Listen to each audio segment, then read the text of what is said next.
YouTube, what is up? Welcome back to the Radar for Rasslin channel. I'm here live with, you already know, Max, WrestleManiac UK. You know, he's my guy. He's been on here a few times. Max, how you doing?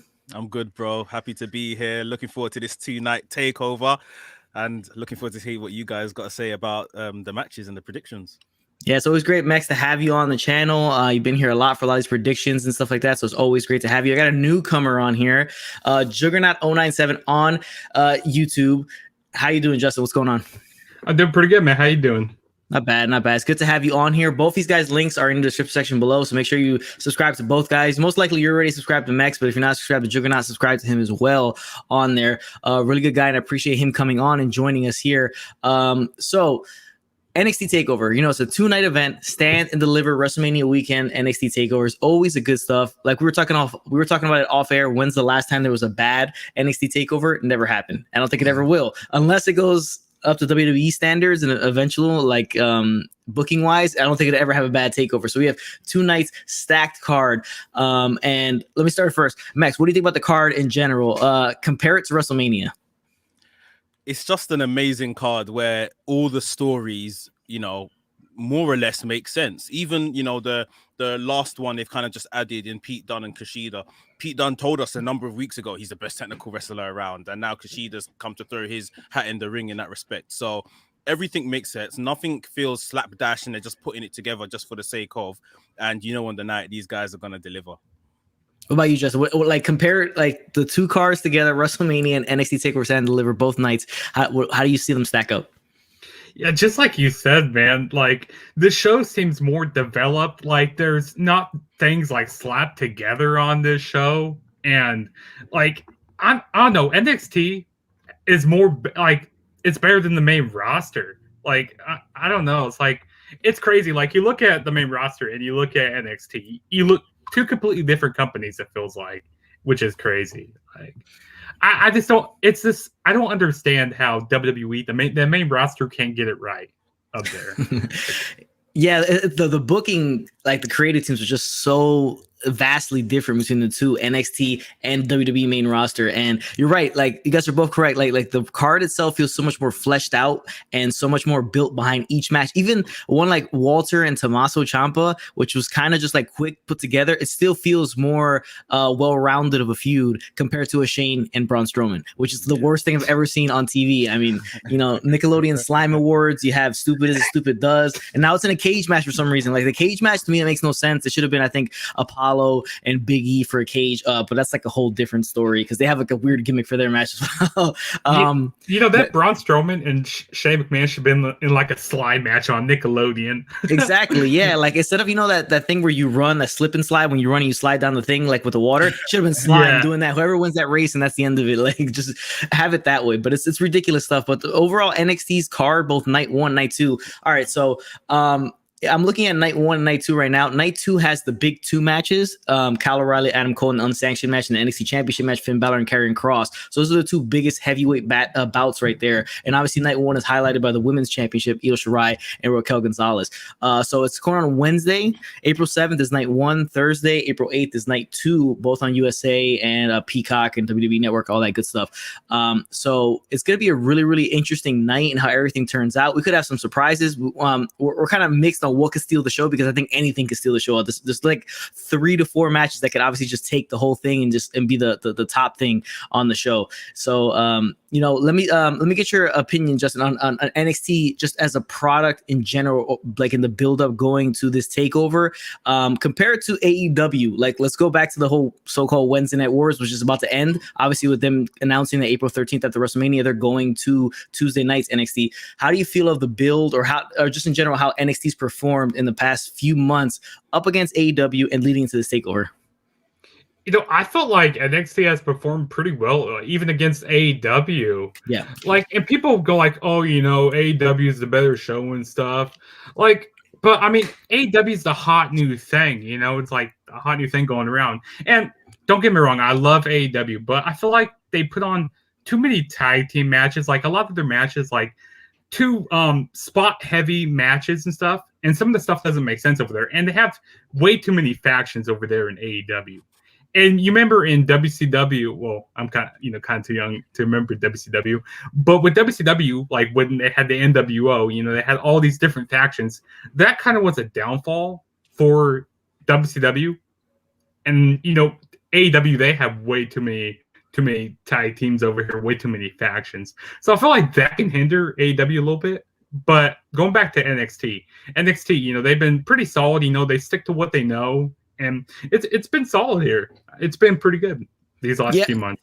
I'd agree with you. Like in terms of right now, if it was to compare NXT and AEW, I give NXT the nod. I just think the more grounded base style that they have in the ring compared to AEW's like big heavy spots, more like independent type style. And the factions is the thing that throws me off with AEW. AEW right now currently has so many people on the roster for just the one main show. Nobody watches really Dark or Elevation, right? Like let's be honest, like call a spade. Not that many people watch it. It is what it is, right? So you don't really watch that much. So the two compared, it's just a lot of people on the roster. A lot of people get dropped off. You see months go by with like a feud just dropped and they come back to it, or weeks go by and the feuds lose steam. Faction is definitely a big thing. Pinnacle and Inner Circle are the only two important factions like whatsoever. Nightmare Family being the least important of them all. But Max, let me go to you. NXT current like product in the past few months leading up to this takeover. I think it's been very good because they've got the takeover to focus on and build towards. They have been in the recent past year or so kind of booking, like counter booking against what AEW are doing, which has taken them away from the core of what NXT is really good at, putting on really good wrestling shows. I get it. We've got another, another product on another channel trying to take your spot basically. But the fact they've been building towards this takeover has been really, really good. I'm sure we'll talk about it when we talk about the main event of night one, but I think everything they've done with Io Shirai and Raquel Gonzalez has been absolutely brilliant. Raquel Gonzalez has been booked to a T for the last 6 months. Yep. So, she deserves this big match and very interesting to see who's going to come out on top. But yeah, NXT, I think they're gonna get back on track once they move to Tuesday nights and away from AEW and all of that hype. Yeah, that's a tremendous point. Like that, Raquel Gonzalez's build ever since like even before War, like right, leading up to War Games and then going forward, it's just been really, really good. And where NXT completely stands and delivers on, pun intended, is the women's division compared to AEW. 100. Let's get to the chat really, really quick before we jump into our preview predictions of these matches. Michael says, no doubt this delivers. Yeah, without a shadow of a doubt, this entire card is going to deliver on all fronts, unless something catastrophic happens. It's gonna deliver. Eric, NXT is the best wrestling show in my opinion. Yeah, by far NXT. Now we have a Brian with a contrary belief that he chants AEW, whatever, man. I mean, I doubt it. Whatever you say. Eric with NXT all day. Bonafide Heat NXT pal.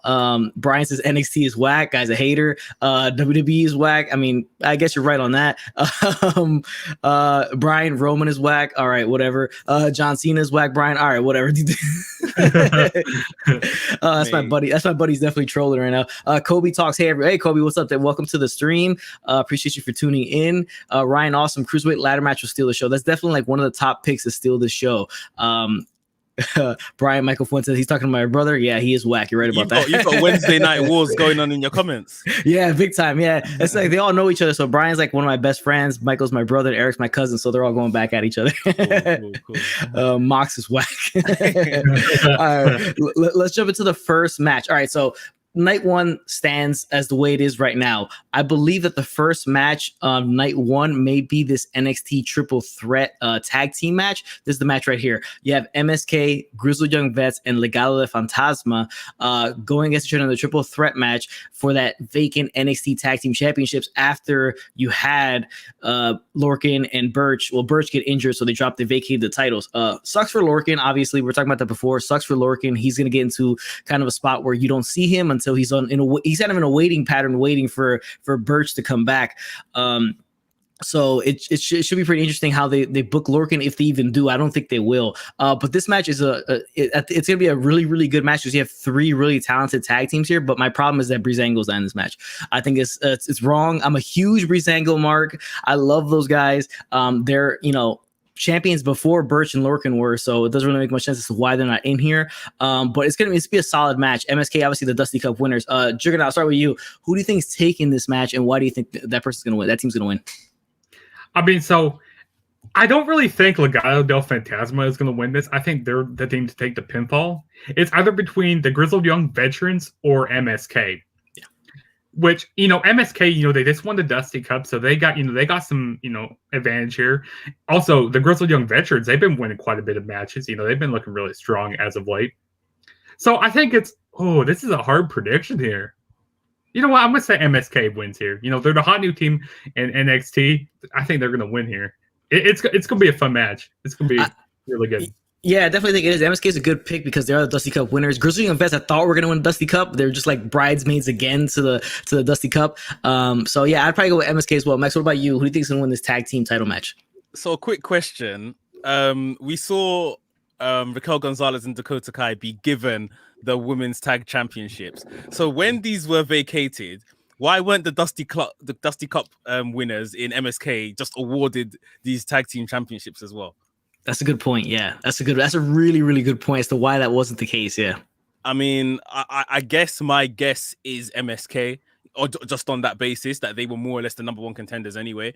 But I would love Legado del Fantasma to win. I want to see them and Santos Escobar with all the gold. And I feel like Legado del Fantasma is going to take the pin in this match. I think they're kind of the odd team out. Probably. But yeah, that's my heart making a choice. But I think MSK are going to get the win. Yeah, it seems like the more likely team, and that's right. Like they should probably be the team that wins it because they won Dusty Cup. But I just feel like Grizzly Young Vets have been in kind of a role, so they're kind of like the wild card there that they could win. Legado Fantasma, I think they are in there just for the pin probably because they want to pin either team. That's probably why they didn't put Breezango and they want to protect Breezango, I guess. Kobe talks. Our rip to Ciampa's chest. It's a wrap for Ciampa's chest in that match. I mean, he's gonna come out of there with those nasty welts. It's gonna be bad. I mean, really bad. Eric Walter's gonna shred that chest definitely. Michael. Walter should be NXT champion. I mean, if he wanted to be in the States, then yeah, I would say he definitely. But I don't really think he wants to live in the States for a long period of time. So that's why I don't think he's ever going to be NXT champion. Just stay in NXT UK. All right, so that's the first match most likely. The second match most likely is going to happen is this one that was put together super late. I think it was about 2 to 3 week build, very quickly set up all in that gauntlet battle royal where Kushida is taking on Pete Dunne. Now Kushida put Pete Dunne in the armbar for that battle royal. They both eliminated each other that way, and he kind of held the armbar, and it just kept going from there. And the feud continues. So they'll have their match. This could be the opener most likely, or it could be the tag team match or the gauntlet eliminator match. Maybe it's this one. Maybe it's the NXT Tag Team Championship match. It's going to start off the show hot, so it could be this one. But this could be one of those ones that definitely one of the candidates to steal the show here because you already know what you can get at Kushida. I'm surprised Kushida's actually not in the North American Championship picture in this with that gauntlet match because he's so recently off the feud with Johnny Gargano. So this one is definitely a candidate to steal the show. But Max, I'll start with you. Kushida, Pete Dunne. It's kind of random, not really random, but it's kind of random and doesn't have much at stake. But it's going to be one of those matches that is going to be awesome. But who do you think is going to take this one? Pete Dunne. They seem to be maybe building him somewhat. Obviously, with his work within the group, he recently lost the NXT Championship match to Finn Balor.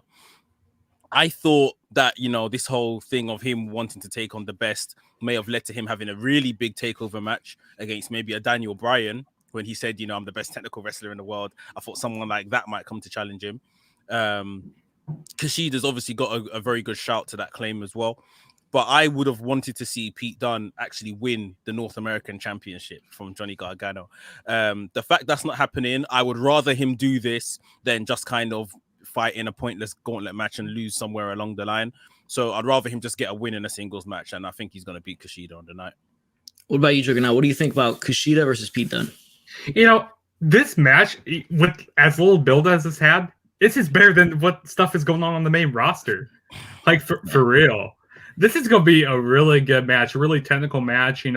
Pete Dunne, he's going to be working on the fingers a lot. I remember the match at Vengeance Day with Pete Dunne and Finn Balor. Oh my God, that match was crazy. All the finger, all the joint manipulation. It's going to be a really technical match here.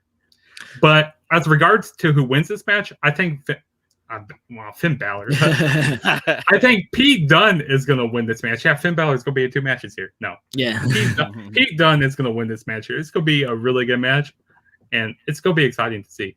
Yeah, I think Pete Dunne is the clear cut probably favorite to win this match, and most likely I think there's no shot that Kushida comes out on top. I think they want to push Pete Dunne a little bit more coming off this, and it's interesting. He may I wouldn't surprise me if this match happens first and he gets into that eliminator match later on, that gauntlet, by taking somebody out, because there's got a couple guys in there that don't seem like viable. As Leon Ruff, he could take him out. Exactly, he's like the number one guy that he could get taken out because he's so like small and stuff. So Eric in the chat, Grizzly and Vets have put the work. They have, so that's why I think they have a really good shot as to win this. They could go with MSK again because they won Dusty Cup, but Grizzly and Vets they've been there, they've put in the work recently, and it could happen. Pete Dunne, NXT UK all day. Yeah, Eric really loves NXT UK, and Pete Dunne's one of his main guys. He's really upset actually that Pete Dunne is not in the Karrion Kross spot, to be honest with you. But Karrion Kross, Finn Balor is where the money's at, so that's why they did it.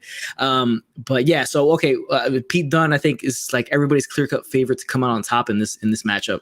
Let's get to that gauntlet eliminator for an opportunity at the North American Championship on night 2. We have Isaiah Swerve Scott, Leon Ruff, Bronson Reed, Cameron Grimes, the creep, the resident creep of NXT, Dexter Lumis, and my boy LA Knight. So this is an interesting match because you had LA Knight win the Battle Royal, so he comes out last in the gauntlet, right? And I think the way it works, it's Leon Ruff, Isaiah Swerve Scott comes out, then I think Bronson Reed does, and Cameron, then Lumis, and then LA Knight. The only person in this match that actually has a relationship or something with Johnny Gargano is obviously Dexter Lumis. Cameron Grimes, I don't really think Cameron Grimes has much of a relationship either. So it's pretty much Dexter Lumis because he has the whole thing with the Way and Austin Theory and that stuff where he abducted Austin Theory, then Austin Theory got Stockholm Syndrome, and they have Indy Hartwell who really has a thing for Dexter Lumis in a weird way. So he seems like the most viable person to win this.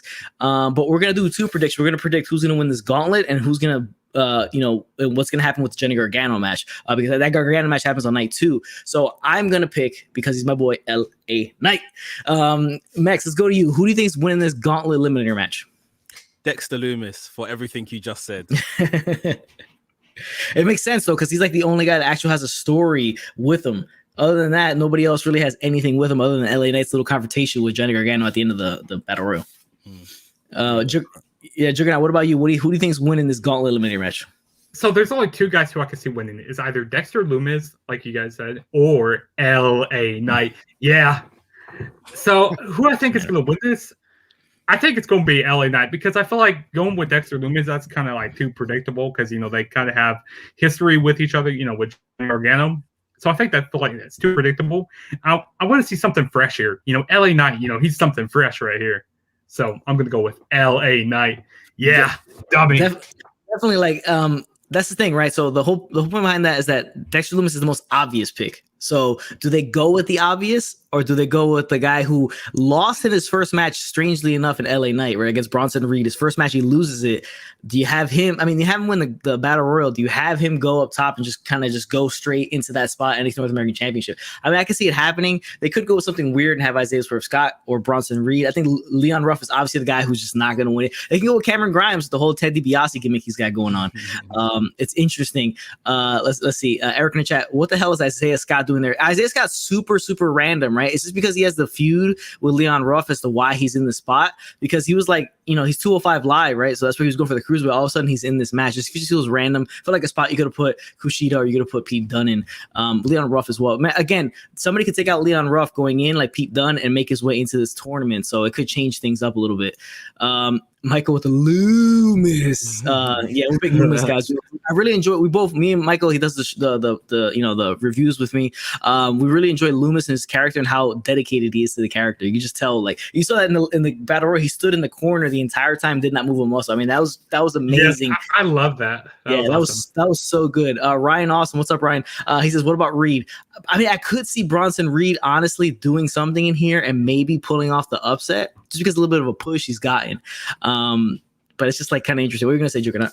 I think it's a little too soon for Bronson Reed, to be honest. Like, I mean, he's still on the up and coming. Like, so I think it's a little too soon. And that would definitely be a swerve to have Isaiah Swerve Scott win this match. It would be. Yeah, that definitely would be a swerve. Max, all right, let me get your opinion on something, Max, because you don't seem like you're too excited about LA Knight. Because when we both brought it up, you didn't seem super excited about it. So let me know what you think about LA Knight. I know the name is really like, but yeah. So I know obviously he was Eli Drake elsewhere. And maybe you guys maybe have that connection to him because you've maybe seen his work elsewhere. I haven't. So I know obviously he's been out here and who he is, but this is my first kind of introduction to him. I assume he's in NXT just to kind of have good matches with some of the younger guys, put guys over and stuff like that. I just don't really think that he's come in here to win. Like I said, I think his role is just to really help develop others. Maybe somewhere down the line he becomes a champion of something. But I don't think, I'm just not into everything. I think he's a great promo. He's very entertaining with the promos. Yeah. But in ring, I'm not wowed yet. Yeah, I don't think he's like out of this world in ring. From the Eli Drake stuff, he's obviously in NWA and he was also in TNA. So I really enjoy the promos. I think he has that it factor that Vince likes. Plus, he has a really good look to him. If you look at him, he's he's a good looking guy and his good look. And I think he's so influenced so heavily from The Rock. You can tell from his promos, especially his hand movements, right? The way he moves his hands, he's so heavily influenced by The Rock in the promo aspect. The name is absolute just garbage. Like LA Knight is such a terrible. I don't even understand it. Like he's not even billed from Los Angeles to be called LA, right? So I'm not sure where the LA comes from. It's kind of weird. He has to win the WWE Championship at WrestleMania 39. He definitely has to win it when they're in LA. That makes sense. I mean, it makes sense. Yeah, LA Knight. Yeah, it does make a lot of sense for him to kind of win it there because I think the name is just going to change, right? Like it has to. I don't think the name's going to stick because it's really a name that's just kind of like, it's not really, doesn't really do it for me. When he gets pulled to him in roster, they'll just call him Knight. That's all they're going to call him, Knight. They'll just call him Knight. Yeah. Eric, LA Knight ain't that like a porn star name? Nah, I think I know who you're talking about, but that's not LA Knight. Ryan, awesome. LA Knight has The Rock's voice. Because like I said, you're right, because he tries to imitate The Rock, or it's not imitate him, but he just there's so many influences there. The cadence and the dialect and how he delivers it is definitely exactly The Rock. Yeah. You can tell how heavily influenced he is by The Rock. Michael, guy's gonna get that porno name over. You will see. I hope he doesn't, because if not, they're gonna have to change it, right? All right, so we got 2 for LA Knight and 1 for Dexter Lumis. All right, so Max, if Dexter Lumis does win, like you picked, what do you think about him versus Johnny Gargano for the NXT North American Championship? I think he wins. I think Dexter Lumis is someone that they've wanted to win this title for maybe quite a while now. If you guys remember back to, I think it was a takeover in the middle of last year sometime. I can't remember. It was a ladder match for the North American Championship, and Bronson Reed and Cameron Grimes and these other guys were in. I think that was takeover 30, maybe. Yeah, maybe. And Dexter Lumis was supposed to be in that match, but he got injured before. Mm-hmm. He done something to his foot or his leg. I think he was gonna win then.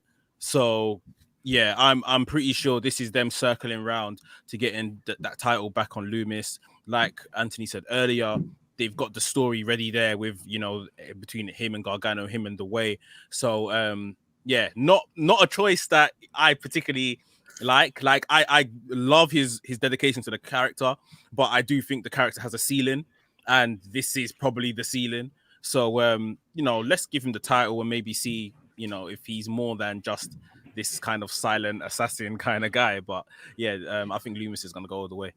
Yeah, it's interesting. So if like Lumis does win this and he goes there, I kind of think if Lumis is the guy that does win this, then he's guaranteed to win the North American Championship. Because yeah, like you said, going back to that ladder match where he got hurt, he seemed like the guy who was going to win it then, right? Because they were pushing him so heavy. He got involved with Undisputed Era, with the whole Roderick Strong stuff. I think that was around the same time period. And yeah, so it's really good stuff on Lumis's part. But it will be interesting to see him with a title. Is he a guy that really needs a title, or will he really prevail with a title? Because just the character itself, he can do a lot of creepy stuff with it. I mean, to be honest with you. But Juggernaut, what do you think about? So you're picking LA Knight, just like I am. If LA Knight is the winner, what do you think about LA Knight versus Gargano for that title? To be honest, I don't think that LA Knight will win the title here. Now, like you said about Dexter Lumis, I think that Dexter Lumis, if he was in this match, I think he could win because like you said about that ladder match, I feel like he would be he was supposed to win it back then. So if Dexter Lumis was in this match, he'd probably win this match here. But I just don't feel like LA Knight is going to get the title right now. But, I wouldn't be mad with him winning the title. But I feel like maybe The Way could get involved, Austin Theory, or maybe even, Candice LeRae get involved. Somebody get involved this match. But Johnny Gargano, he doesn't really need help to win his matches and stuff. Like, even though he's a heel, he gets the wins on his own. And I still love that about Johnny Gargano. Yeah, that is true. He's kind of like the scared heel, but he's still like, when the match comes down to it, he's able to still perform. Like, he doesn't really work to that when he has his matches. Outside the ring, he definitely does, but in his matches, he doesn't really work to that style, right? Here in the chat, Brian says, yeah, LA Knight does sound like The Rock. It does. Michael says, damn it, The Croc sounds like LA Knight. If you remember, The Croc is Triple H imitating The Rock. SCW, what's up, Steve? Welcome to the live stream. SCW says, Steve, agree with Max. It's been a long time coming. Loomis to win the gauntlet and win the NA title. Hope you guys are all doing well. Yeah, we're all good, man. Thanks for. Hope you're doing well too, Steve. Excited. Hope to have Steve on next week. I'm doing some WrestleMania live streams. Hopefully, Steve can jump on there as well as you guys. Yeah, so I mean, Loomis seems like the most obvious guy to win the gauntlet, and I think if he does, he's the NXT North American champion. That just doesn't make a lot of sense to have him lose again, unless you have maybe Austin Theory comes out and helps him if he does, and beats Gargano that way with Austin Theory. Ryan, awesome. I would love to see Loomis versus Kross. That would be a pretty physical matchup between the two guys. The stuff leading up to it would be more interesting than the match itself, because how they would work that out. Eric, Loomis Cross would be a good program for both wrestlers. I think it would. I think the story would be better than the match itself. Like, how they get to that match, I think would be probably better than the match. Jonesy, afternoon guys, live stream, great live stream. Hope you guys enjoy Takeover. Hey Jonesy, what's up? Jonesy, obviously, he's been on my channel a lot for my live streams and our virtual reviews.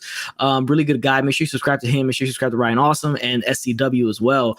All right, so let's get to we have 2 more matches on night 1. Let's get to this one, which everybody thinks is going to be the most physical and most devastating match of them all. NXT United Kingdom Championship match. Walter, who's been on champion for over 727 days, as we Googled before the show started, going against Tomasso Ciampa, who is kind of looks like he's bringing back that psycho Tomasso Ciampa that was NXT champion previously, that we all love so much. He's been a kind of like a lackluster run since coming back from injury after injury, but I think Walter wins this one. I don't think he's dropping the title to Ciampa, because Ciampa's not going to go over there and defend it.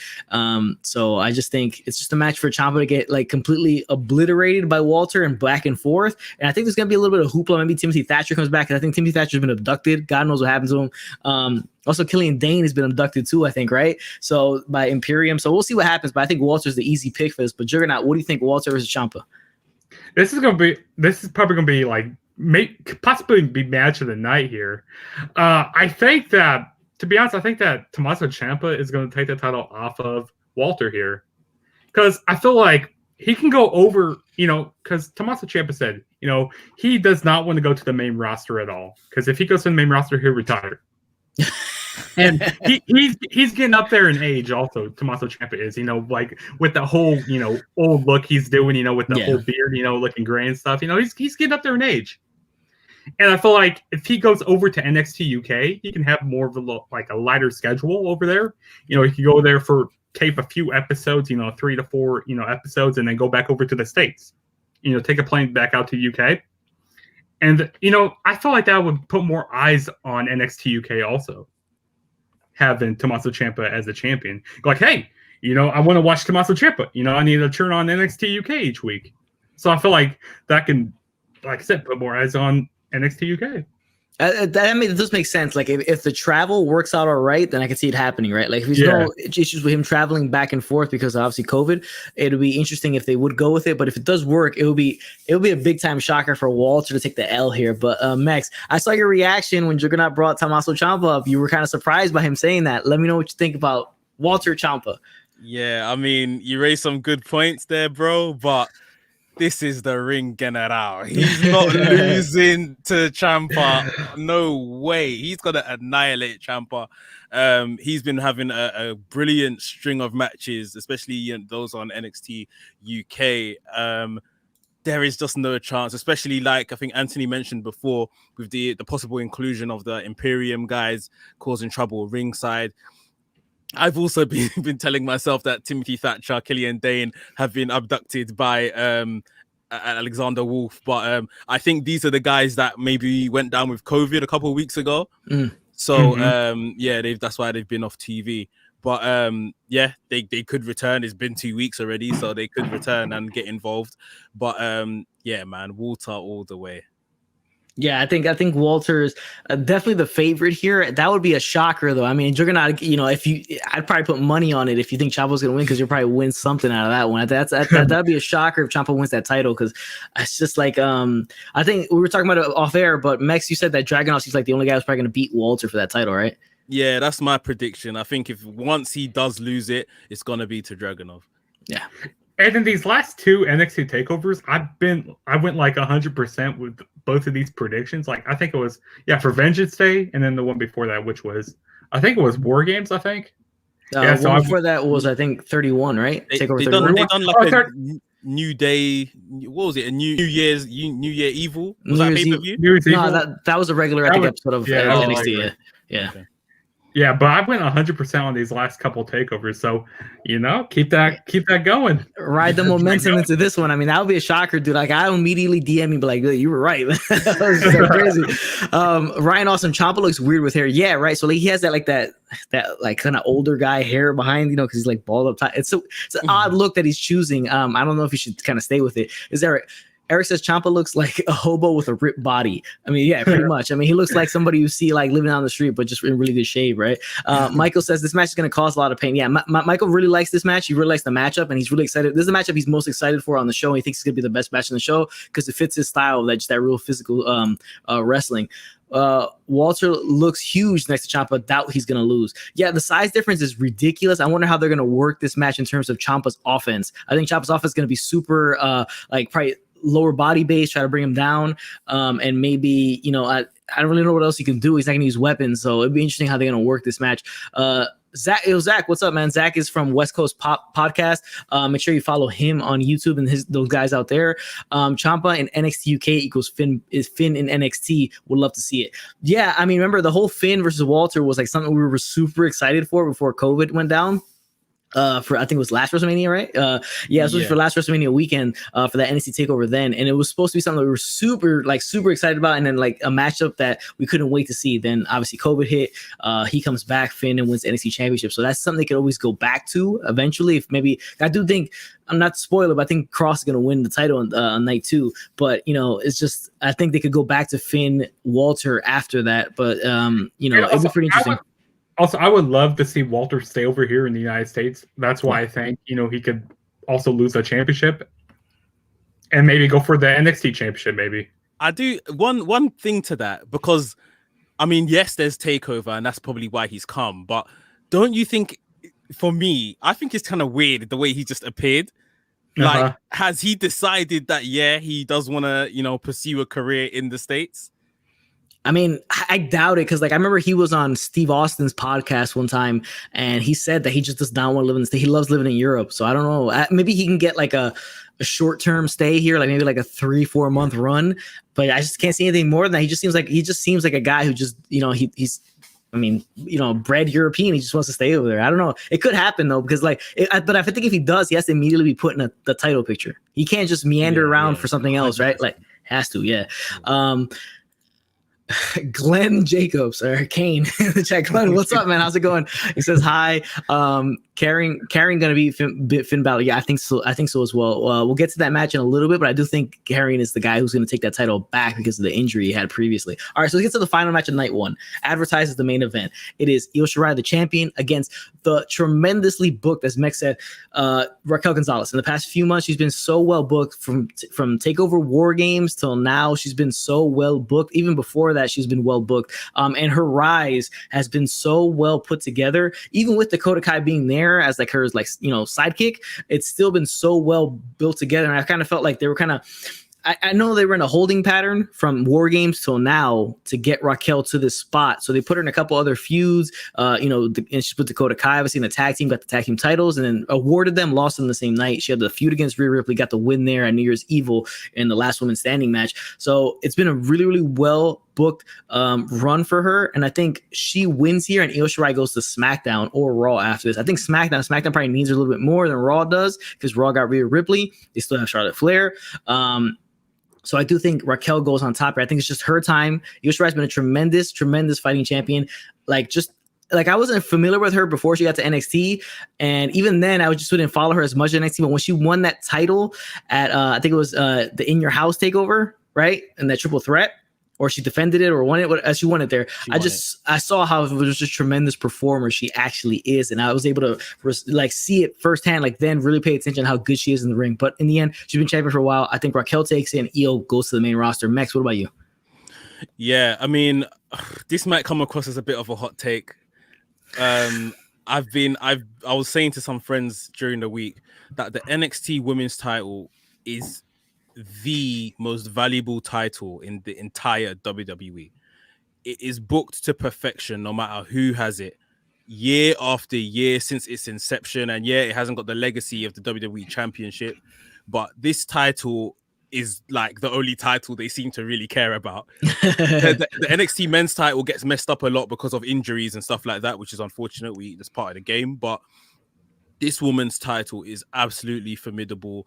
Like you said, they have built Raquel Gonzalez like an absolute train, coming in as basically the heater for Dakota Kai, her Kevin Nash, Big Mummy Cool.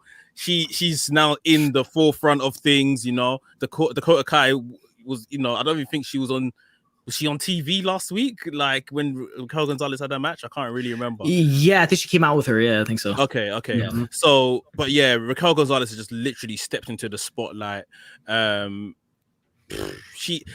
saw a lot of people talking about her actual ability in rings not there yet, which, you know, depending what you like, may be the case. But she's a big woman. They get her to wrestle like a powerhouse. That's all that matters. And yeah, I think time is up on Io Shirai's reign. It's been a really good reign. She didn't quite get the depth of the reign in terms of great feuds and stories, but every match she had for that title was an absolute banger. She delivered in every single match. This is going to be no different. She's going to make Raquel Gonzalez look like a star here. It is going to be a case of she bit off, you know, because she went picking this fight with Raquel Gonzalez. So she's picked off one fight too many, if you like. And then, yeah, like you said, she probably, you know, quantum leaps over to the main roster. And then we eventually get Raquel Gonzalez, Dakota Kai somewhere down the line, which will be nice. But yeah, I'm here for Big Mommy Cool winning this match, man. I never heard the Big Mommy Cool before, and that's like an awesome name for her. And also, I love the quantum leap to the main roster. That's another good one there. A lot of Kane stuff going in the chat. Glenn Jacobs came in the chat and set it off with the Kane talk. Glenn Jacobs says Io Shirai is going to win the match. This is definitely a possibility. I just can't see it. I think Raquel's like run has just been so good and booked the way she's been booked. For Io to win it, I just don't think she has much left in NXT in terms of people she can face, right? Because nobody's really like Zoe Stark. Like that's the only person like they're really building other than Raquel Gonzalez in the women's division. It's just I think the changing of the guard again, the reset for the women's division is happening again, right? So you see it every little bit. You know, it was what do you call it, the Four Horsewomen, and then it was Bayley for a little bit, then it was Nia Jax for a little bit, then it was Shayna Baszler for a little bit, and it keeps just changing. And there's Rhea Ripley, and then it's Charlotte Flair, and then it's Io Shirai. It just keeps changing. People get swapped in and out. I think this is about the time that happens with all the new signees coming in, like Taya Valkyrie and all the women that you saw during that tussle they had at the end. I just think it's the changing of the guard, and that's why Raquel wins it, and Io goes up to the main roster. Eric says, don't want to lose this match, great champ. Yeah, she's a tremendous champion. Like I said, like Max was saying, her feuds really haven't been like mega feuds, like really great, because it's been a hodgepodge of opponents she's had. But she's done really, really well in every single one. Ryan Austin, in my opinion, NXT Women's Division is the best women's division in the world. I think so too. This is what puts NXT head and shoulders above AEW in this aspect, is of how they treat the women and how they showcase them. No doubt. Exactly right. So AEW has Britt Baker and Thunder Rosa. To me, are the two top stars, but they don't book them as the two top stars other than that one match they had. It's a funny one. Michael says she loves to tussle, talking about Raquel Gonzalez. That's a Tony Schiavone inside joke there. If you listen to his podcast, you know what he means by that. SCW says Raquel to win really help Io Shirai stays in NXT, though. Worried how she would be booked on Raw or SmackDown. Totally. Steve, I completely agree with you. It's always worrisome as to how they're going to be booked when they go to the main roster. I think the women have a better shot than the men do in terms of how they're booked going forward, to be honest with you. But I just think, I hope she doesn't get the Oscar treatment where she doesn't seem as big of a deal when she goes to the main roster. Like Oscar, when she got to the main roster, felt like a big deal when she went to the WrestleMania and she won the Rumble. But after that, she just kind of really fell off hard. Ryan says Io Shirai versus Xia Li would be next. it could be a good like a next feud for her, but I just want to see Xia Li's like whole gimmick kind of develop and get more info on it. I still have no idea what's going on, right? Like I have no idea what any of that stuff's about. Eric, NXT the best division period, for God's sakes, man. Poor Ciampa doesn't even want to leave. It's true. No, it's like you leave and you do like in Mexico, you do the quantum leap. It's like you're leaping into the abyss after that. You don't have no idea what's going to happen to you, how you're going to be booked, how you're going to be treated. But Juggernaut, let me hear your opinion on this women's championship match. This is going to be a really good match here. And this match has been kind of building up since NXT TakeOver War Games. I mean, ever since ever since Raquel Gonzalez has pinned Io Shirai in that War Games match. And I tell you, when I saw that match against Rhea Ripley and Raquel Gonzalez in that like last woman standing match, yeah, I think it was at NXT Takeover. I mean, not Takeover. It was at NXT New Year's Evil. Like, yep, this is going to be the person to take the title off of Io Shirai. And yeah, I see Raquel Gonzalez win the title here. Because, I mean, she's booked to be this big monster heel and stuff. Like, she's a big, tall woman. And I don't see... Yeah, she's the only person who I really see take the title off of Io Shirai. I mean, Io Shirai has basically beat everybody down there. I mean, I would love to see...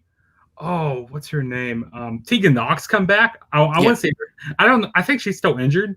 Yeah, she didn't get much of a good run either. I think she had the one match against Io, and that was pretty much it. Yeah. Yeah, but I'd love to see her come back and try to go after that NXT Women's Championship. Go maybe fight Raquel Gonzalez for it. That'd be pretty cool. But no, Raquel Gonzalez is definitely winning here. There's no way she's gonna lose. I think it's a good look too, and optically, because how her size, right? Her as champion is just like a big, mean champion. I think it's a good look right now, anyways, because you had the smaller, really talented wrestlers champion. That you can go. It's just like person, the bigger, like statuesque person. I've got one kind of take for this match, and I think because obviously this past week on NXT we've been seeing a lot of Io Shirai stay down. I know I'm not going to stay down. We may see something very violent for Raquel Gonzalez to keep Io Shirai down in this match. So looking forward for that. That's why I think they should have made this one a stip match, right? Because like the feud they had, like the brawls they had throughout the night, they brawled like 3 times. When she put Io Shirai through that wood wall, that was dope. Yeah. She did that. I just think like they probably should have put a stip on this match instead of I just don't know what they could have. Maybe like they have the unsanctioned, so you can't really do a hardcore match because they're going to go hardcore. Last woman standing. It looked good there. Yeah, we could have done that one. I mean, depending on the time frame, like time work, maybe they could have done a like Iron Woman match, something like that, or a cage. They could have done a cage as well. It could have been a good one. Michael says, I think half the main roster wants to go to NXT. You ain't lying. I mean, that's the truth. I mean, most people want to leave because they can't deal with the way they're booked. I mean, even though I heard that Andrade didn't want to go back to NXT, I think he just want to leave entirely. Yeah. Even though Andrade was booked pretty well in the latter part of his NXT run. All right, so that's night 1. So that's our predictions for night 1. Now let's get to night 2. That's happening Thursday, April 8th. Obviously on, actually April 8th is actually on the Peacock and NXT and WWE network, not on USA. So, don't get confused by that and tune into USA and be like, where the hell is the NXT TakeOver? All right. So let's get to the match. I think a lot of people think are going to steal the show. Even though it has a lot of competition on this card. It really does. It has 2 other matches that are just going to be bangers of matches. So this could very well steal the show, and it is this ladder match for the Cruiserweight Championship that 2 men have. Who's going to be the undisputed Cruiserweight Champion? You have Jordan Devlin, the original Cruiserweight Champion. Obviously, COVID threw a monkey wrench in that. He never lost the belt, so they made a new one basically, and then Santos Escobar, which I think is tremendous for the division. And it's a powerhouse in the division. I don't think anybody even comes close to him other than Devlin, probably, in terms of legitimacy and for the division. They're going together in a ladder match that was set up by Shawn Michaels, obviously akin to Shawn and Razor at WrestleMania 10 and the SummerSlam one they had as well in 94. So, or 95, I think it was. So Santos, Jordan, undisputed NXT Cruiserweight Champion. I think before we get into the prediction, I just think this is probably the best thing they could have done for the belt, because this really showcases the belt as something important, which before it was just like, it never really mattered. The Karrion Kross, Santos Escobar was like a weird feud, and like to begin with it too, right? So it I think that kind of buried the belt a little bit. I don't think it buried Santos. I think it buried the belt because it felt like pointless. But I think this is going to maybe reestablish the belt in some aspect, in some way or another, as something important, because obviously you had Shawn Michaels get involved, bring out the ladder, throw it in there, and I think the feud has been really, really well done. But Juggernaut, what do you think about this ladder match? This is going to be possibly, like you said, could possibly steal the show here. And when I heard Shawn Michaels come out a few weeks ago, when I heard his music, I was like, what's Shawn Michaels doing? And then when he brought the ladder, I'm like, oh man, we're gonna have a ladder match. I'm a big fan of ladder matches. Like, I'm a sucker for ladder matches. So this is going to be really good. But I think that Santos Escobar is going to be the one who retains here. I just don't feel like, they're going to take the title back over to the UK. I feel like it's going to stay over here in the States. I mean, who knows? Maybe Jordan Devlin might stay over here. Maybe he might win this match and maybe might want to stay over in the States. But no, this is going to be a good match regardless on who wins. But I'm going to say safe and say that Santos Escobar wins here. Yeah, I agree with you. I think Santos Escobar makes the more sense in terms of booking, storyline wise, and promos. I think his character is just way more of an interesting character, more interesting than Jordan Devlin's character is. Before we get to Max, let me just jump into the chat real quick. Glenn Jacobs, Jordan Devlin is going to win. He definitely could, but like, it's like, what do you do with him afterwards? If you really want to showcase the title and have it be like somewhat important, what do you do with Jordan Devlin going forward if he wins? Eric, this match is gonna be fire. It is. I think it's gonna be awesome. Glenn Jacobs agrees. Fire. Funny that he puts fire and it's Glenn Jacobs is his name.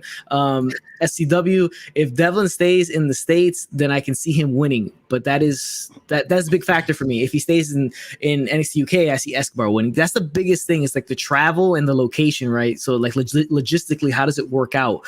Because you had the title on NXT for such a long time. Does he stay? Devlin deserves a bigger title than the cruiserweight title. Guy's an amazing wrestler. I mean, I think, I don't know, UK needs like a mid-card title, right? Like a mid-card singles. I don't think they have one, right? It's just the NXT championship, UK championship, and that's it. Yeah. Jonesy in the chat, Jordan Devlin to win. Both guys are on insane winning streaks in cruiserweight matches. I just think Santos Escobar is just like the star when it comes out of it, just in terms of the whole package. I really like the cartel gimmick he has going on too. Jonesy, Devlin ain't lost the match since January 2020 win streak. I think it comes to an end, to be honest with you. But Max, what do you think? I'm in agreement with you. I think Devlin is a phenomenal wrestler. I became 100 times more interested in the cruiserweight division the minute he became champion. Yeah. But like you said, like Steve said in the chat, I think this is really down to if Devlin is staying in the US or not, which I don't necessarily think he is.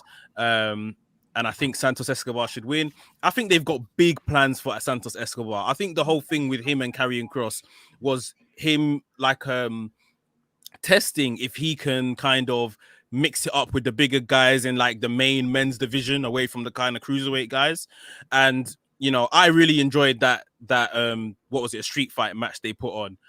Obviously Karrion Kross won the NXT title, cruiserweight title wasn't on the line. So yeah, I think Santos Escobar is definitely someone that they've got a lot of stock into.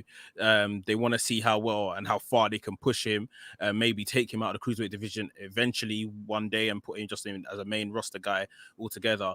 And I think, this is going to be a big kind of feather in his cap, him winning here. And, that means he would have won the tournament to become the NXT cruiserweight champion, and then he kind of unifies it as well and keeps the belt. So I think Santos Escobar all the way.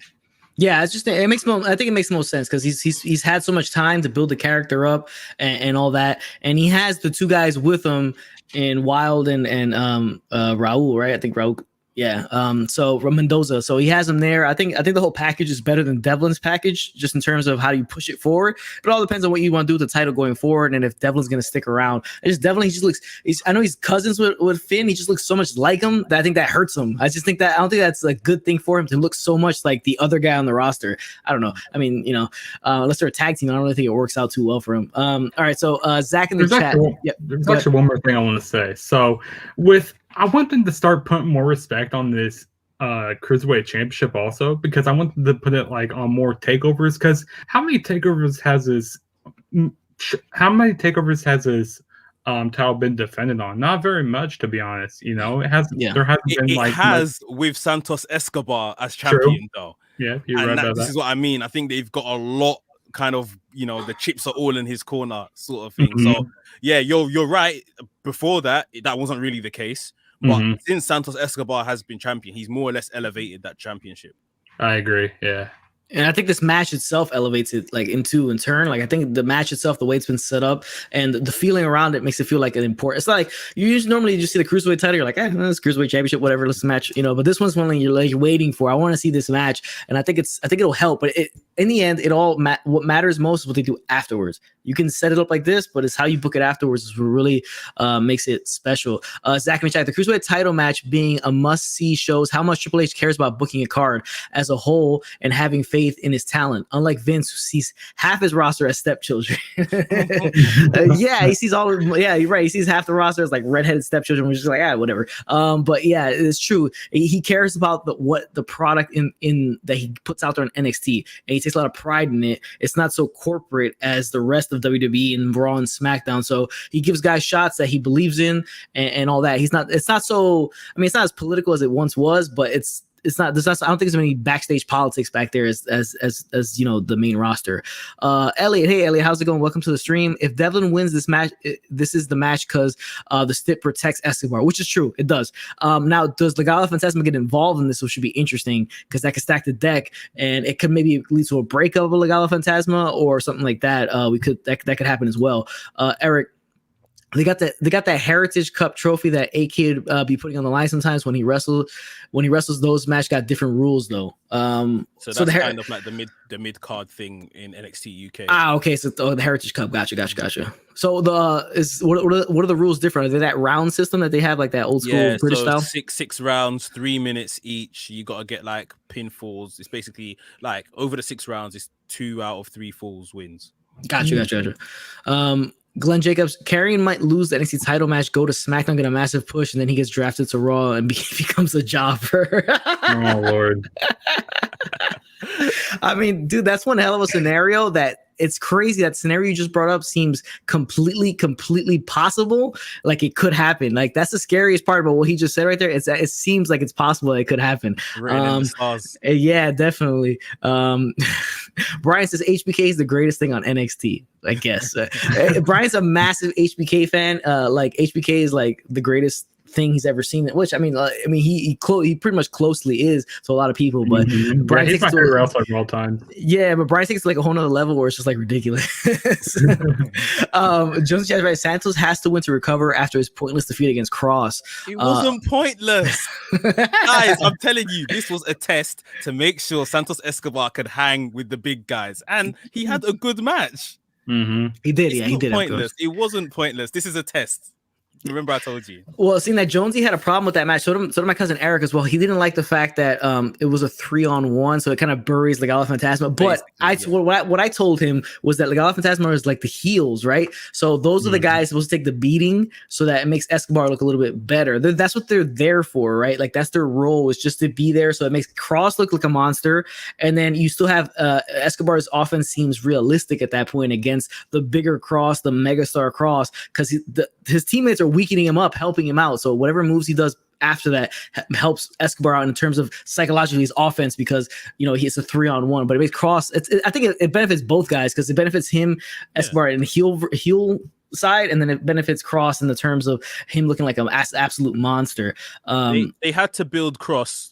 He's gonna take on Finn Balor very soon. This week. So he had to win, and at the same time, like we've been saying, what other cruiserweight champion have you seen kind of leave the cruiserweight division to come and challenge someone that is the number 1 contender for the world title? Yeah. This is a good place that Escobar is in, honestly. Yeah, and it wasn't a squash either. Like if it was a squash, it'd be a different story, but it wasn't. I mean, it was the match they gave it time. It was a physical match, a hardcore match, and all that stuff like that. So I mean, I thought it was fine for what it was.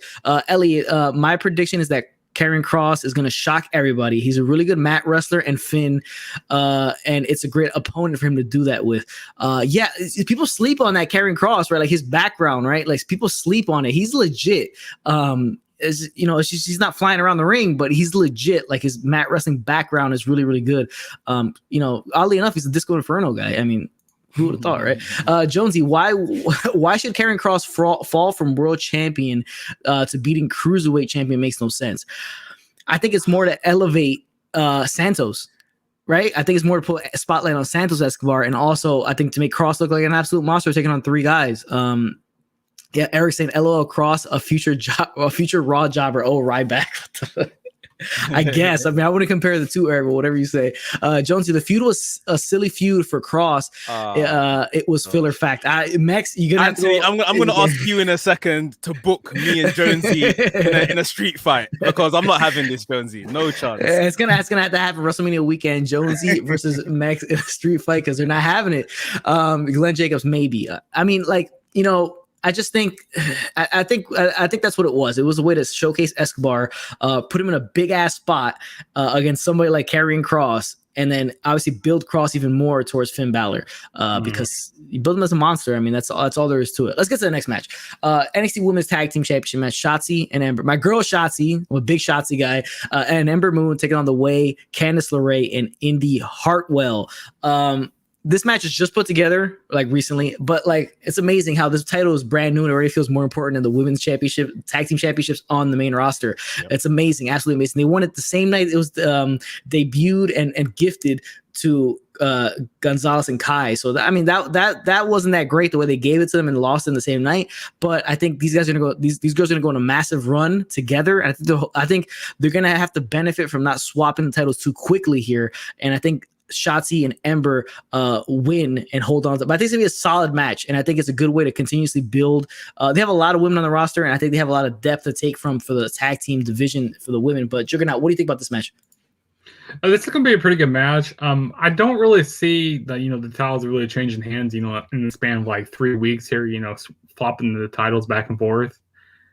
So I see Shotzi Blackheart and Ember Moon retaining, and I'm a huge Ember Moon fan. Like, I'm happy they're doing something better with her. Ever since they brought her back last year and stuff, I was so happy. And I also love her new theme song. Like, I'm just like into this whole new gimmick, like Destination Destruction, like Ember Moon. Like, I'm just into this whole new gimmick that Ember Moon's been doing.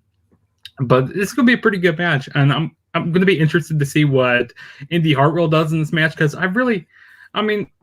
I think she's kind of like a little underrated and stuff. I'd never really seen her much in the ring and stuff, so I'm going to be interested to see what she does here. Yeah, you're right about Indy Hartwell. She's like kind of like the person that's least you care about in this match, but I think she may surprise just a little bit. This could be a good way to build her up and make this feud a little bit long lasting. Before we get to Max, Glenn Jacobs says Taya Valkyrie's dog is going to become a legend in a few weeks. Total possibility, because we saw a lot of that dog and everybody's like, what is this? I mean, yeah, it's going to be Taya Valkyrie. She's going to show up as Frankie Monroe. I think it was the name that Jonesy told me she was going to be called. But that dog, I mean, it could get involved in matches. Maybe pretty interesting, to be honest. Hopefully it's not like with that kennel match where they started like peeing all over the place. Jonesy chat right, Shotzi and Ember to retain, and this will be the 3rd time they have beat this team. Wow. I mean, that's pretty crazy. I mean, you could find like a schmozzy way, maybe like it could be, it doesn't have to be a clean finish. It could be a DQ. It could be something else that happens. It could be like a roll up or something. I don't know, something like that. Could be something like that where you still kind of like protect them, even though it's the 3rd time they beat them. Elliot, big spot for Indy Hartwell here. Shotzi and Ember are such a good tag team. They are a really good tag team. I love the way they come on the tank together. I love the way the tank shoots now. I'm a big mark for the tank. And it's good for Indy Hartwell to be in a spot like this. You're right about that, Elliot. Ryan Awesome would have been better if they added a women's mid-card title to the tag team titles. Yeah, you can go either way there, right? That's real subjective in the way you look at it. Like, some people may be for it, some people may be against it. I just think they have so many women on the roster, and if they're able to, it all depends on how this ends up turning out. If they book it in properly, then yeah, you're right, Ryan. But if they book it properly, then I would say the tag team was a better call. But Max, what do you think about this match? Just on that point, tag team wrestling has always done well in NXT. So yeah, I'm sure they can make this work as well. Yeah, Shotzi and Ember, I think these two needed each other. Shotzi to kind of get to that next level, and then Ember Moon, she came back to NXT, kind of dwindled around for a bit before she was paired with Shotzi, and now they look like a very much established tag team that these two should have always been together in the first place. So yeah, I think they're gonna retain, especially like we said, they've already swapped this title in its young life. The hands have swapped once already, so I don't think I think there'll be a lot of outrage if that happens again. So yeah, this should be an Ember Moon Shotzi retaining. But I'm looking forward to LeRae and Indy Hartwell picking this up one day, maybe. Yeah, I can see them definitely going having this title. The thing is, they got to create a little bit more tag teams, right? So to keep the title fresh and give them new opponents. But I do think they got to go on a bit of a run because, like you said, them debuting the titles and then them losing the titles in the same night probably wasn't the best call to make. I don't think there's any dispute about that. It probably wasn't the best call to make, but just build the titles a little bit because you got to make them. You got to learn from the mistakes of the main roster's women's tag titles and how to book it properly going forward. You know who I would say to love to win those tag team titles would be Kaden Carter and Casey Catanzaro. I love that finisher she does, like where she like does that. I don't know, like that whole flip. The finisher that looks like a botch. Yeah, I love that. I don't know. I just want to see her do that more and stuff. Like, and I'm just kind of confused, like what she's doing with Xia Li and all that. Like what is this here? Yeah, I think the whole story there is kind of like odd. Like nobody really knows where it's going with the whole Xia Li thing. And I do find the way Casey gets in the ring to be humorous, the way she climbs the turnbuckle in because she's like American Ninja Warrior and all that. But that's but no, that's it. Like that's another tag team. There's tag team depth that they have, and they can continue to make more tag teams as they go along. I do think Zoe Stark could be a person that they put in another tag team and continue to build her if she's not gonna be a singles or whatever you want to do with her. Eric says no dogs at the wrestling arenas. Just ask Cody what happened when you bring your dog. Josie Tash Wrestling. This would be a great match. The rebuilding of Ember Moon has been fire. Yeah, I mean she came back as like that motorcycle thing, right? Where she drove in with the motorcycle. When she came back, made her come back. But I think the pairing between her and Shotzi really works well together. Especially the tank. Like I said, I'm a mark for the tank. Glenn says, hi, Ryan, you are awesome. So shout out to Ryan Awesome. He says you were awesome. All right, so let's get to the next matchup here. We did the Johnny Gargano, right? So you picked Loomis to take it, the gauntlet, and beat Gargano. And me and Juggernaut picked LA Knight. We don't think he's going to win, but, we can see what happens there. Now, let's get to probably the most hype match of all the matches on this entire night 1 and night 2. And it is the unsanctioned match, Kyle O'Reilly versus Adam Cole. Is a match, that we've seen in other promotions before. They're going to deliver on every aspect of the entire match. It's an unsanctioned match. It's going to be off the rail, hardcore match, probably do a lot of big spots. Probably won't, who knows where it's going to finish, if it finishes in the ring or out the ring. But it's going to be a really good one. We all know that it's going to be a good one. And, I just think Kyle O'Reilly needs to get the win here. I think so, because he's been in a lot of big spots recently and the whole breakup. What I find interesting is where the hell has Bobby Fish been in all this? He's been like the disappearing man. I think he's injured still. Injured as usual. Yeah, so that's what I was thinking. He's got to be injured, right? Maybe he comes out. Maybe he's healthy and he comes out. I think Roger Strong plays a factor in this thing because remember he left on NXT because he couldn't take the sight of the Undisputed Era armband. What if Roderick Strong swerves all of us and he helps out Adam Cole? I could definitely see that going down. Like I could honestly see that happening in a big screw job by Adam Cole and Roderick Strong. But I think Kyle O'Reilly, if I had to choose, I think Kyle O'Reilly wins this match. What about you, Max? I think Kyle O'Reilly has to win. Like he has lost 2 high-profile matches in recent times, both times to Finn Balor. He caused basically the whole rift that caused into Adam Cole of him trying to include Finn Balor in the Undisputed Era's business. Kyle O'Reilly has to get his revenge. He's the one that said, I need to rid myself of the remnants of Undisputed Era and all of that kind of stuff. Like he needs to get himself back. So this match is gonna be good. Adam Cole, I guess they're putting him against Adam Cole because they know that, this is what it's going to take to make Kyle O'Reilly the star, go to the next level. So, I'm picking Kyle O'Reilly. But at the end of the day, I don't even care who wins this match. All right, let's go to the chat before we go to Juggernaut real quick. Glenn says Adam Cole is going to destroy Kyle O'Reilly. I can see it happening, to be honest with you. But where do you go from here with Adam Cole right after this? Do you get him back in the title picture, or does you continue with the feud against somebody else? I think Kyle O'Reilly just benefits the most from this entire thing. He also said this match can be fire. Yeah, this match is gonna be fire. I think this is the odds-on favorite to be the best match of both nights. We could be surprised by the ladder match or Tommaso Ciampa and Walter or the championship matches. But I think this is the odds-on favorite to be the best match of both nights. Jones Wrestling. This will be Kyle O'Reilly's big chance to get a major win over a main eventer. It will be a fantastic match. That's why I think is his time to win it. Because like you said, Max, he lost the 2 title matches or the 2 matches against Finn Balor. his two biggest matches of his career, basically. He needs to get this win right now to continue to establish him as like a main event guy on NXT. Eric says Ryan needs to win this match. He has this win coming to him. Yeah, that's what I'm saying. Like the win is coming. Like he deserves this win is for him, and I'm sure Adam Cole feels the same way. He's like, this is the spot for me to put Kyle O'Reilly in. SCW says this feud has the potential to be Gargano Ciampa 2018 vibes. I hope this is the first of 3 match series.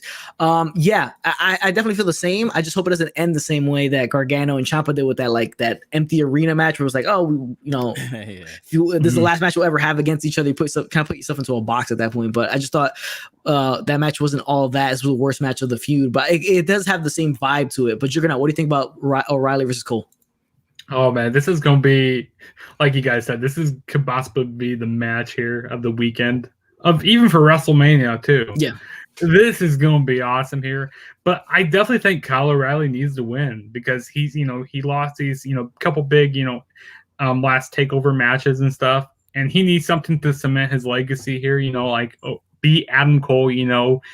Erase all the past that happened with the whole Undisputed Era. He needs something to get over this hump here to beat Adam Cole. And if they let them do, what they did like in Ring of Honor, PWG, like all these other indie promotions, this is going to be awesome. Like I'm looking forward to this a lot. It's going to be fun. It's going to be awesome. I'm pretty sure like all the reins are off on this match. They probably told, Triple H told them, you guys go out there and tear it up. That's it. Like they probably gave him like, you guys can do whatever the hell you want. You're gonna go out there and tear it up. He knows exactly what he's booked here. He knows exactly where this is all headed. SCW says can even include Strong and Fish when able. Fatal 4-way anyone, or does Strong eventually go back to Cole? You can go either way. Right? Like I could see the whole. That's similar to like the Shield triple threat, right? He always wanted to see, and it ended up happening, but it wasn't really all that when it happened. I think they waited a little bit too long, probably injuries and stuff like that caused that. Should have been for the title as well. But yeah. You could definitely go with the Fatal 4-way. I just think you got to have something at stake there if you're going to do the Fatal 4-way. So it needs to be a title involved, I think. North American Championship or NXT Championship. Something has to be involved to make the stakes of that match heavier than just like, okay, these guys are former teammates. But we could definitely see Strong helping out Adam Cole here. I don't think he's going to help out Kyle O'Reilly. I definitely don't think he's going to help out Kyle O'Reilly, Roger Strong on night 2. I just don't think that's going to happen. Elliot says, I think this will be Kyle's big win, and then he will be Kross down the line. That's a tough one to call. That is a tough one to call. I don't know if Kyle O'Reilly's the guy to beat Kross. I don't really know if they have a guy really that matches up like to really be on that level where they can beat Kross. I know maybe Walter. That's one of the only guys, right? But like, I'm not saying like in the terms of obviously these guys are great wrestlers, Adam Cole, Kyle O'Reilly. I just in terms of like optics and legitimacy, like you know what I'm saying, and the money aspect. I mean, you got Adam Cole, but size wise, it doesn't really match up, and you would have to go kind of like a weird way to kind of have him win that match. Josie Test Wrestling, I guess Adam Cole loses and sells an injury for a couple months off TV. I could definitely see that happening too. If they're not going to go immediately with something else, he could definitely just go off TV for a little bit and come back. Zach says this feud has been so money. This match is going to the moon.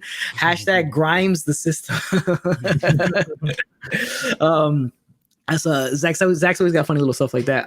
Yeah, so I just think, Kyle O'Reilly kind of has to get the win here. It's going to be an awesome match. We all know what we're going to get out of it. It's the matches we're all most excited about. It's going to be interesting what happens afterwards. It's really going to tell how things are going to go. But let's get to the final match. The match, we keep referring to.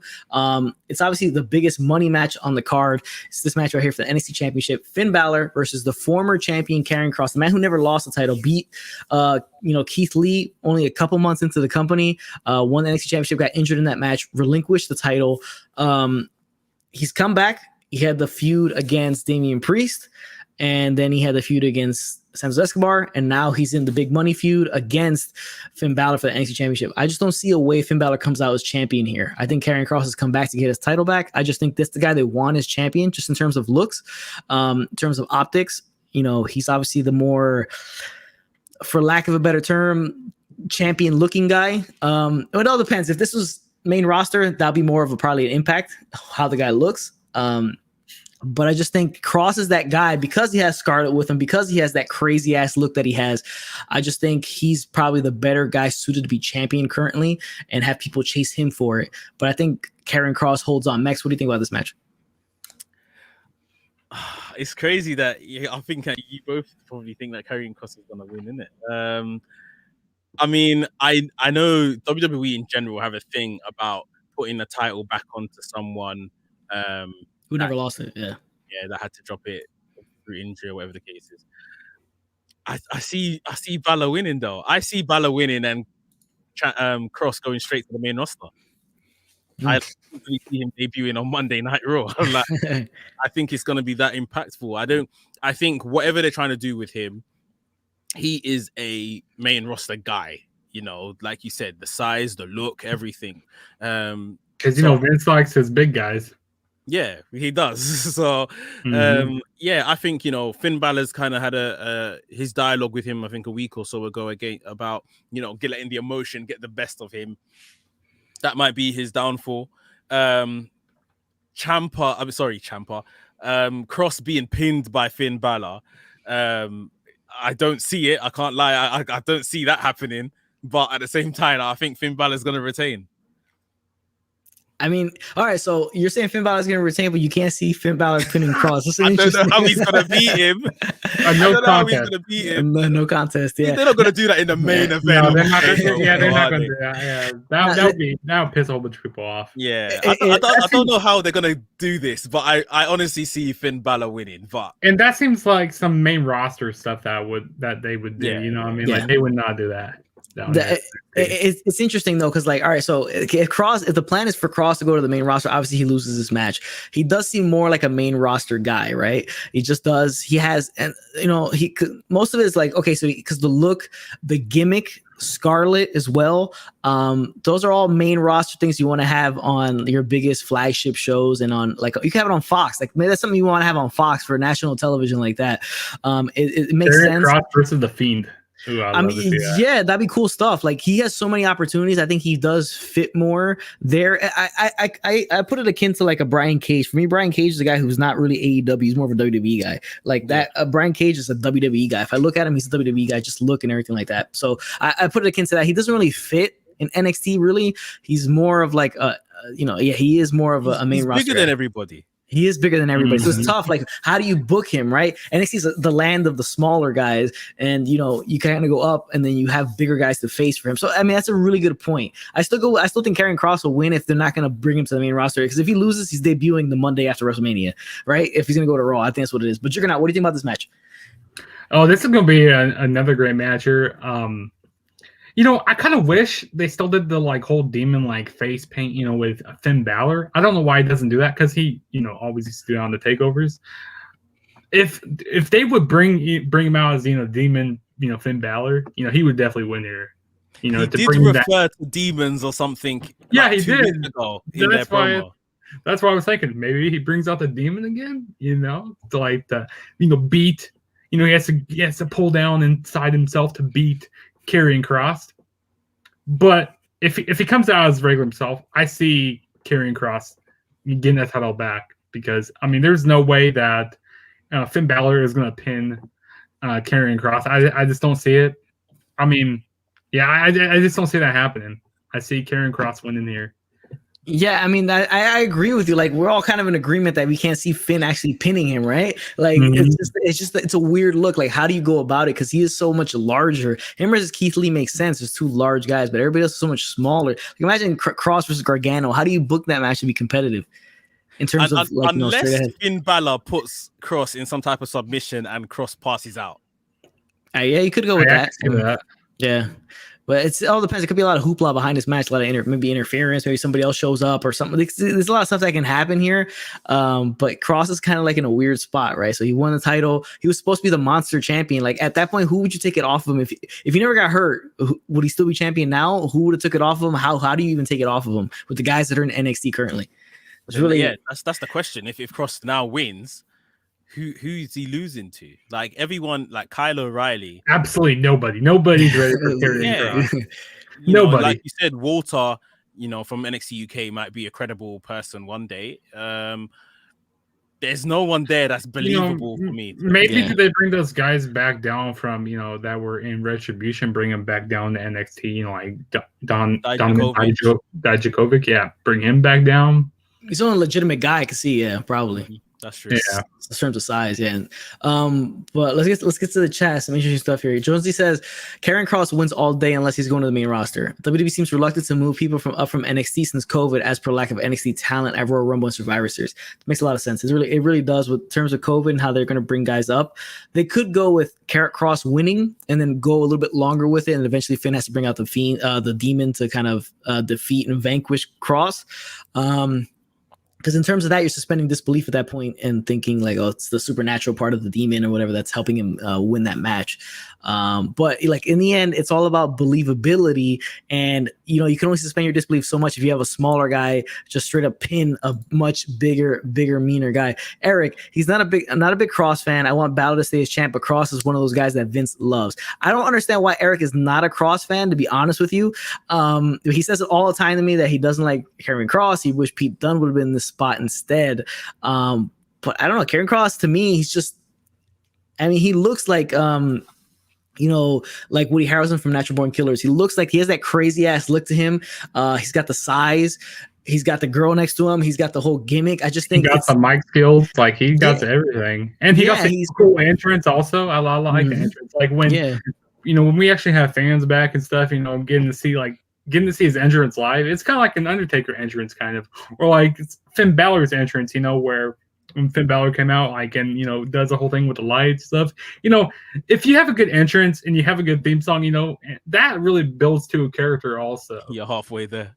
yeah, pretty much. You saw that with Bobby Roode, and he had the glorious intro. Like that was like the thing that got him over the most was just that intro in general. You get to sing along with it. Shinsuke as well, obviously Shinsuke in the ring, but his intro was just so enigmatic, and it was so cool. And the thing is, I see Kross, I see the intensity that he has, and his intensity reminds me of his entrance. It reminds me of Triple H. Triple H's thing is like, for me, it was every time he come out, he was so intense in his entrance.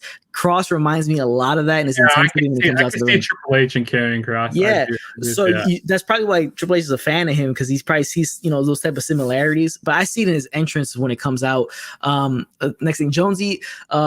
Is there a danger if Kross loses? Will his whole aura be destroyed like when the Fiend lost to Goldberg? I don't think it'll be that bad because Goldberg is like just an older dude. But I just think it's how you have him lose. That's the biggest thing, is how you have him lose. Not to say necessarily he has to win, but it's just if he loses, how you have him lose. Eric says Finn off top ropes move can take out big guys though. The coup de grace, because it's kind of like it's the weight dropping down. It's just how you book it to get to that point is interesting, because if you book it like where they're going toe to toe, and you can't really believe it. So he's got to fight from underneath Finn for the majority of the match. Michael says Eric always hated the big guys. He always has. Eric's always hated the big guys. Never liked them whatsoever. Elliot, if not Kyle, Bronson Reed would be a great guy to take it off a Kross. He's been well protected, and the new Colossal gimmick seems to be very popular with fans.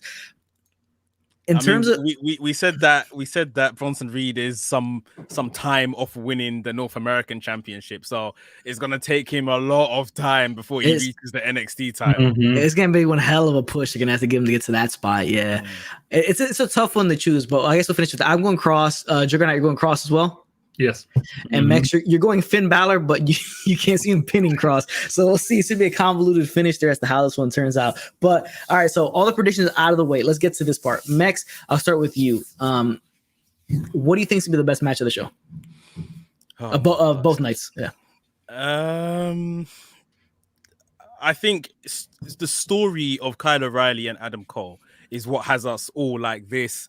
For those of us that have watched, their Ring of Honor stuff before, New Japan stuff, that's why we're all really looking forward to it.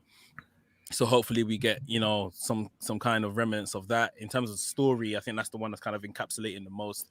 In terms of just a sheer match, I am looking forward to Santos Escobar and Devlin in that ladder match for the Cruiserweight Championship. Sugar, now what about you? What do you think is probably the best match of the two nights? I think the more predictable way is to go with either the main event here, like Karrion Kross and Finn Balor, or maybe go with the unsanctioned match. But what, I'm gonna say it's gonna be the women's match with Io Shirai and Raquel Gonzalez. I think that could be that's gonna be a really good match. And also, having doing some crazy finishes, on night one, people who are watching on the USA Network, like, oh, maybe I should get Peacock, maybe I should go subscribe to it. Yeah. So do some big things here. That's a good point. That's probably why they set up the card the way they did, to have like the big time matches be on the Peacock, and then have those really good matches be on the first night to kind of intrigue people to order, to sign up to Peacock and all that stuff like that. For me, I'm gonna have to go with the ladder match. I think Oreilly and Cole is gonna be awesome, but the hype is just so high on that match that it can only disappoint, right? Like that's the thing. Like it's some of those matches, like it can only disappoint at this point. I know it's going to be good, but how good is it going to be? I just think Santos and Jordan are really going to show out because I think they feel like they have to and they need to. And I think there's there's no pressure on them, to be honest with you. But, there's some, but not as much as like Oreilly and Cole and Finn versus Kross. I honestly think Finn Kross is going to be a match you could have been like, I could have been better. I do honestly think Kross and Balor is going to be a match where it's like, it could have been better. I think the ladder match probably going to be two guys hungry, trying to show out, not like, all right, so we all know it's obviously planned, but they're both trying to show out who the real cruiserweight champion is, and I think they take that personally. I think both guys are going to take it personally. They're going to come in there saying like, "I'm actually the real cruiserweight champion." I know it's already predetermined, but I feel like I'm the real guy, and I think they're going to really try to show out for those things right there. Zach in the chat, Vince does a run-in, tears both quads, and breaks up Scarlett and Kross. I love how he has to tear the quads first and then he breaks them. Classic Vince stuff right there. Eric, coming back at Michael. I hate you sometimes too, Michael, and you ain't that big. It's a good comeback, I guess. I'm sorry, I apologize if I mess up this name. I'll just say the first name, Dalal. I see Davey Boy Smith beating him for the title. Oh, please. We got here Jonesy. This has been a fantastic live stream. Great job, guys. Even more excited for the takeover. Jonesy, I appreciate it, man. You're a real one. I appreciate you, dude. You're always really helpful. Sends me a lot of good stuff. He sent me the conference call of Triple H. That was a fun one there. Let me see. Elliot says night one of Takeover is on Peacock and No, night one is on Wednesday on the USA and Peacock, and I think it's on both. It's on all three of them. So it's on the network if you're not in the States, Peacock if you're in the States, and the USA Network if you're watching on cable. And then Thursday is exclusively on Peacock. This is what I'm getting from the WWE website right now. All right, so we'll end it with this. We've gone over an hour 20. All right, so everybody, we got 9 people in the chat. If you could all hit the like button, I really do appreciate it. Help us out a lot. If you hit the like button, if you haven't yet on the video, let's jump into this last thing. I'll start with Juggernaut first. Let's see. Out of 5, before just predicting out of 5, what do you think both nights are going to end up being out of 5? Out of 5, ooh, maybe 4.5, somewhere around there. 4.5 stars probably. I'll say that. Yeah. Okay. 4.5 stars. All right. What about you, Max? Yeah, I'll go with a 4. They never usually are anything less than a 4. So yeah, NXT, these guys are gonna blow it out of the water, and looking forward to it, man. I honestly think this is probably going to be up there with one of some of the best NXT takeovers that they've ever had. It's a lot of them to choose from, but I think it's going to be one of those ones that's up there. I'm going to give it 4.5. I just think the card is so stacked at this point, it can only disappoint. Be honest with you, it could be it could be like a shit show, and you're just kind of like, oh man, I don't know what the hell happened that night. But it was one of those nights where it's just like, I thought it would have been better. But I do think it's gonna be like a 4.5. Like there's the weakest match I could see happening is probably that gauntlet and that whole North American Championship thing going on there. I think that's a little bit too convoluted there. The Battle Royal, the last 6 are in it. So what the hell's the point of the Battle Royal? I don't know. That was kind of ridiculous. Elliot says, yeah, that's what I meant. But I assume that's what you meant. That was on USA and all that stuff. But guys, that's what we have for you guys. Those are predictions. I appreciate for everybody that jumped in the chat. Remember to drop a like on your way out for the video. If you haven't subscribed to all 3 of us, subscribe to all 3 of us. We're all coming out with good content. We all have different perspectives of the way we see wrestling and how we see the matches and stuff like that. Before we end, both of you guys, yes or no? Better than WrestleMania, probably? Oh, most definitely, 100%. Yeah. Come on. I just wanted to make sure. I tell you what's gonna be a show stealer. Hardcore Justice for Impact. Oh, that's gonna be No, just kidding about that. it could be that could be in the better WrestleMania as well. WrestleMania looks really, really weak at this point for a lot of it. For the most part, it's like one of those things you're kind of just dreading to watch. Eric says it's gonna be a 5 and be a lot better than Mania. Yeah, I totally agree with you. I think that's like the easiest call to make. This is gonna be a better card than Mania, and I think you would think this should motivate the main roster to kind of just step their game up because like. NXT's taking you down, and you kind of see NXT's like lesser than like a second class citizen kind of thing. Kate Skelton, nice prediction. Oh, thanks, Kate. I appreciate it. Thank you for tuning in. Remember, drop a like on your way out. I really do appreciate it. If you haven't subscribed to either three of us, please do subscribe if you get a chance. We're all putting up, good content. We all have different perspectives. Like I said, on wrestling, we all see things differently. Wrestling is super subjective, so try to get as many opinions as you have and agree and disagree with everybody as much as you can. The discourse is always the best part about it. But I want to thank Max, as per usual, for coming on again. Max, I hope to have you on for my WrestleMania stuff as well if you're down for it. No problem, bro. Thank you for having me every single time. Yeah, of course. Juggernaut, just thank you. I want to appreciate you coming on here. First time, not the last time. I'll have you on again. I really do appreciate you coming on, man. Yeah, thank you, man. I appreciate coming on here. It's awesome talking to you guys. That's great stuff. That's the show we have for you guys today. Appreciate you guys all for tuning in, and we'll catch you guys on the next one, probably for NXT Takeover, like the reviews. I won't do them live stream, but I got a lot of stuff planned for WrestleMania, pre-show type stuff, like predictions for both shows, probably a Saturday stream and a Sunday stream. Trying to get as many people as I can for those, and we'll work it all out. But stay tuned, guys, and appreciate you guys